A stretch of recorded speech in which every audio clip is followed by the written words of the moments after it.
And now, fellas, a very special young lady from Texas to answer thousands of your requests.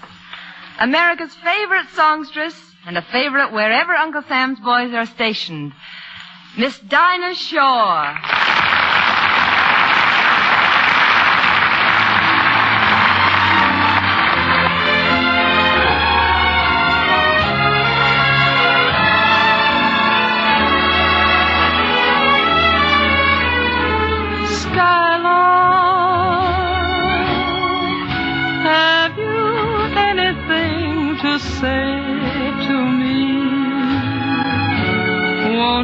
Tell me where my love can be.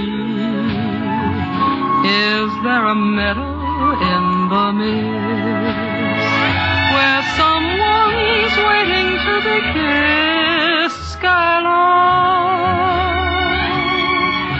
have you seen a valley green with spring where my heart can go a journeying over the shadows and the rain to a blossom-covered lane? And in your lonely flight, haven't you heard the music of the night? Wonderful music, faint as a will-o'-the-wisp, crazy as a loon, sad as a gypsy serenading the moon. Oh, Skylark, I don't know if you can find these things, but my heart is riding on your wings. So if you see them anywhere, won't you lead me there?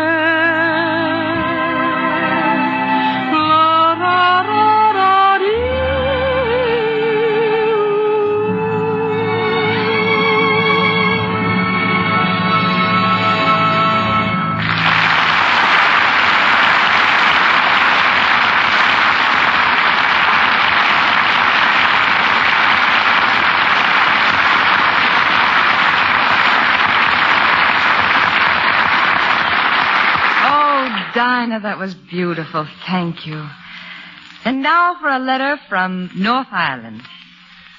Dear Command Performance, I used to work for a New York firm that calls up radio listeners to see what they'd like to listen to.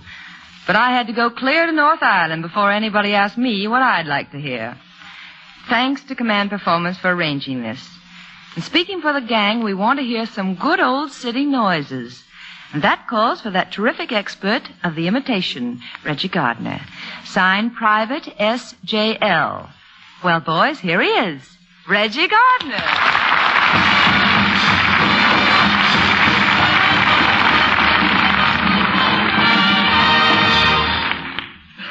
Well, boys, when any one of you has been sick and you're lying in bed, you look around your bedroom and you notice all kinds of objects that you've probably lived with all your life, but just because you're sick, they all assume terrifying and jeering shapes. For instance, you've probably got a flowered border around the top of your wallpaper, roses or something like that in a particular pattern. And if you look at the pattern long enough, you'll find that it makes a noise. Something like this.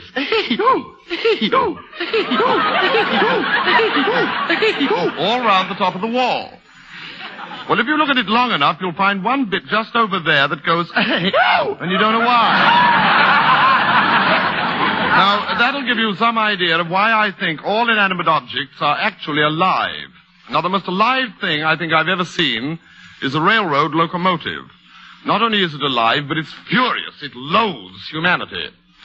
And the only man who isn't afraid of it, I've never been able to understand why, is the engineer, who when he gets the signal to go, he catches hold of a handle, pulls it down, and this furious beast is unleashed.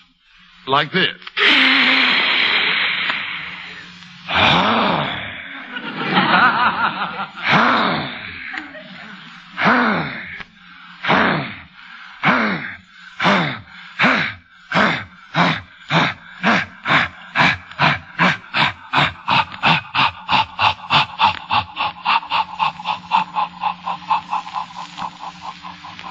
and so forth on its journey. Well, now that we've unleashed this furious thing, we find it still equally mad, and it has a colossal argument with the tracks it's running on. Like this. Skiddle-a-daw, ball-a-daw, giddle-a-dee, biddle-a-daw, ball-a-daw, giddle-a-dee, biddle-a-daw, ball-a-daw, giddle-a-dee, biddle-a-daw, ball-a-daw. That goes on the entire journey. And not only does it have a colossal argument with the tracks it's running on, but also all the other tracks when they dare to cross its own. Like this. Skiddle-a-daw, ball-a-daw, giddle-a-dee, biddle-a-dee, and so on. You needn't really worry about me. The whole of my family died in an insane asylum. Now, of course, the engine has all kinds of machinery of all different sorts. For instance, there's a kind of shaft thing at the side that goes backwards and forwards like this. And at the end of that, there's a little tiny bit of steel. I rather like him. He's the kind of Jiminy Cricket of the whole setup. And he bobs up and down all out of time. He's really rather a nice fellow just at the end of and he always manages to miss Gibbon. And I think it's so clever of him. He really... So the whole thing goes like this. Gibbon. And he just goes, Schenectady. Really nice. You take it in the right way. Well, now, by way of ending up this bit of nonsense, I'd like to tell you the one thing that a train loathes more than anything else, and that is another train coming in the opposite direction. That it cannot take at all.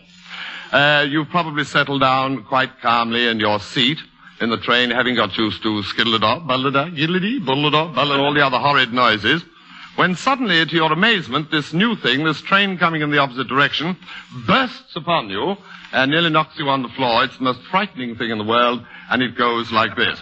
Skiddle-a-daw, ball-a-daw, giddle-a-dee, biddle-a-daw, ball-a-daw,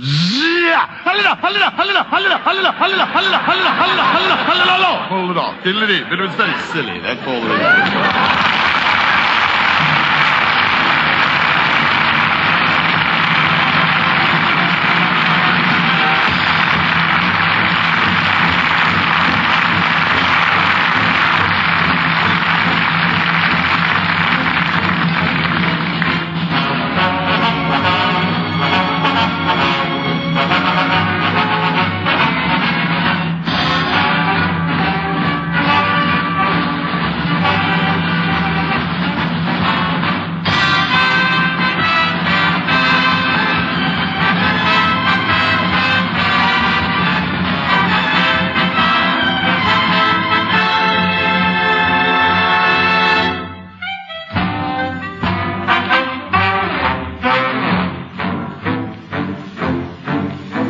Well, fellas, as the boy on the mine planter said, it's time to set this one out.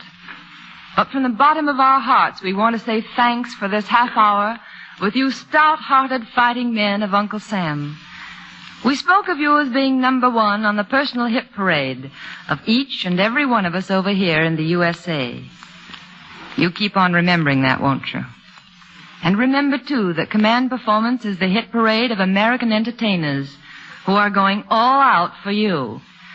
And we'll keep on remembering that you fellas and those bombers have a hit parade, too. And that numbers 1, 2, and 3 on that parade are Germany, Japan, and Italy. Good night, boys, and God bless you.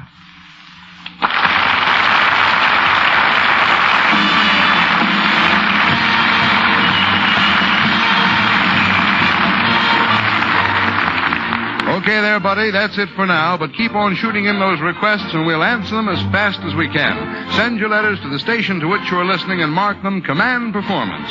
Command Performance, the great international jukebox that has all the entertainment but requires none of your nickels. So we shortwave at you next week, then. We'll be seeing you after you've seen the last of the Axis.